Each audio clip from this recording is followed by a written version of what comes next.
आणि यानंतर आपण थेट पुण्याला जाणार आहोत। पुण्यामध्ये एमपीएससीच्या विद्यार्थ्यांचं आंदोलन सुरू आहे आणि मनोज जरांगे हे आंदोलकांशी संवाद साधतायत। एमपीएससी स्पर्धा परीक्षेचे विद्यार्थी पुण्यातील नदीपात्रामध्ये मोठ्या संख्येने जमलेत। माझी विनंती आहे, मी मोजका आणि थोडक्यात दादांना लक्षात आलेलं आहे। खाली बसून शांतपणे थोडक्यात सांगतो, फक्त विनंती आहे आपापसामध्ये तुम्ही बोलू नका, स्टेजवरच्या मान्यवरांनी बोलू नका, कारण दादा आता फोन करतील, संबंधित फोनवरती गेल्यानंतर सरकार सोबत बोलणी होईल तर त्याचं गोंधळ निर्माण होईल, म्हणजे ऐकण्यात अडथळा निर्माण होईल, असं तुम्हाला विनंती करतो। आणि मी एक 10 मिनिटं शांत बसा, तुमची मागणी जी आहे ती पोहोचवली, बरोबर आहे ना? तर आता फक्त सहकार्य करा। आणि दादा अजून एक विनंती, काल एका अभ्यासिकेच्या मुलं एकत्र आली, अभ्यासिकेच्या तिथे एकत्र सर्वानुमते ते ठरवलं आणि तिथं आल्यानंतर काही लोकांना आपल्यातल्या विद्यार्थ्यांना जे अभ्यास करतात त्यांना पोलिसांनी घेऊन गेले आणि त्यांच्यावर एनसी दाखल केले। तर आपण हा प्रश्न सुटल्यावर पोलीस प्रशासनाला विनंती करू की विद्यार्थ्यांचा प्रश्न आहे आणि ते तात्काळ त्यांच्या पुढे कुठली कारवाई न करता त्यांना ते करूया असे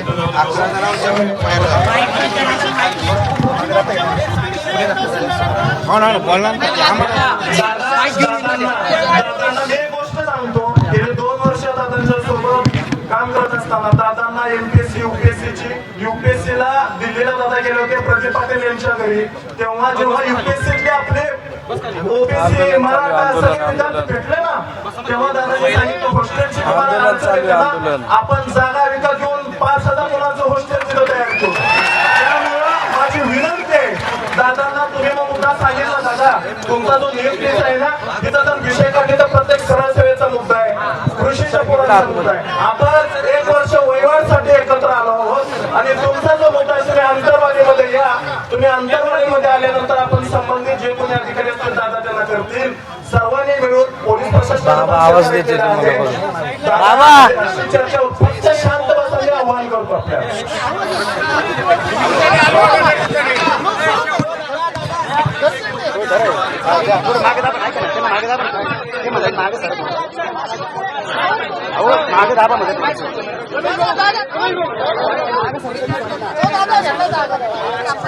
नाही थोडं मागे सर ना, थोडस मागे दाबा त्यांना, थोडं मागे दाबा ना। ठीक आहे चला राहू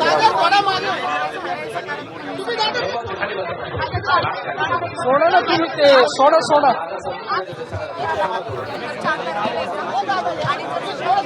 थोडं मागे दाबा ना फक्त, चला मागे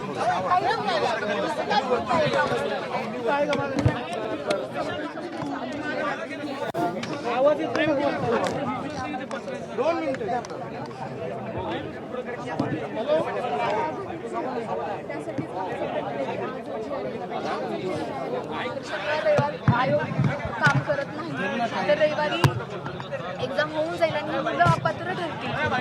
आम्ही इतके तेच म्हणतोय, तुम्ही आम्हाला लिंक ओपन करून द्या, लिंक ओपन करून द्या, 20-22 विद्यार्थ्यांना फॉर्म भरायची संधी द्या आणि ते विद्यार्थी इन होतील त्यानुसार तुम्ही सांगा आणि म्हणजे ती मुलं बसतील परीक्षेला। पण लिंक ओपन करायची कोणाच्या हातात आहे? हे शासनाने जी आर काढला गरजेचं आहे, जी आर काढतील की बाबा असा एमपीएससीचं आंदोलन चाललेलं आहे, पात्रात जरांगे पाटील आले।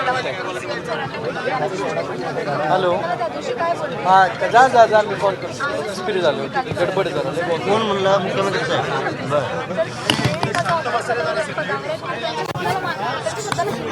हॅलो ठीक आहे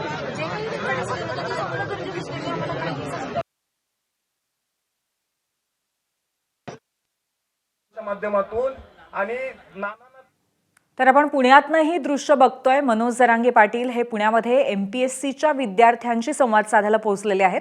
पुण्यामध्ये एमपीएससी स्पर्धा परीक्षेचे विद्यार्थी मोठ्या संख्येने नदीपात्रामध्ये जमलेले आहेत, त्यांचं आंदोलन सुरू आहे। खूप गरजेचं आहे।